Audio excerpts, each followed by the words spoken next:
Hi అండి, welcome to Banu recipes. ఈరోజు చిక్కుడు గింజల కర్రీ ఎలా చేసుకోవాలో మీకు చూపిస్తాను. కొద్దిగా నూనె పోసుకొని అందులో ఒక టమాటా వేసుకోవాలి.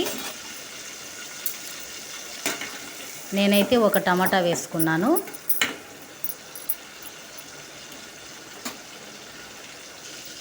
అలా నూనెలో మగ్గిన తర్వాత కొద్దిగా గుప్పెడు కరివేపాకు వేసుకున్నాను టేస్ట్ కోసం.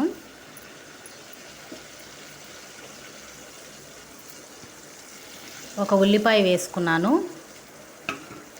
ఉల్లిపాయ త్వరగా మగ్గాలి అంటే కొద్దిగా సాల్ట్ వేసుకోండి, అప్పుడు తొందరగా ఉల్లిపాయ మరిగిపోతుంది.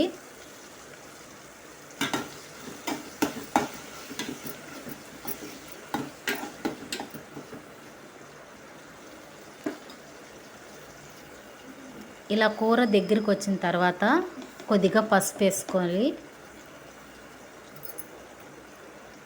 కొద్దిగా ధనియాల పౌడరు,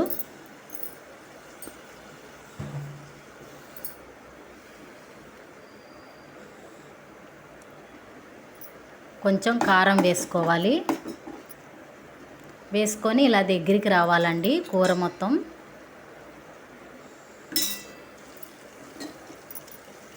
అప్పుడు మనం కడిగి పక్కన పెట్టుకున్న ఈ గింజల్ని తీసి అందులో వేసుకోవాలి.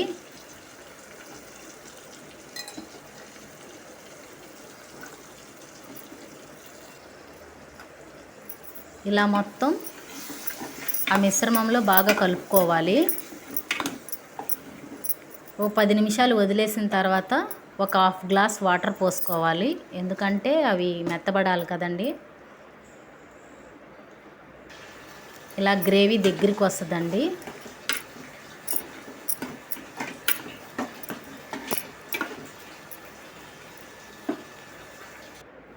ఇలా కూర ఇలా రెడీ అయిపోతుంది.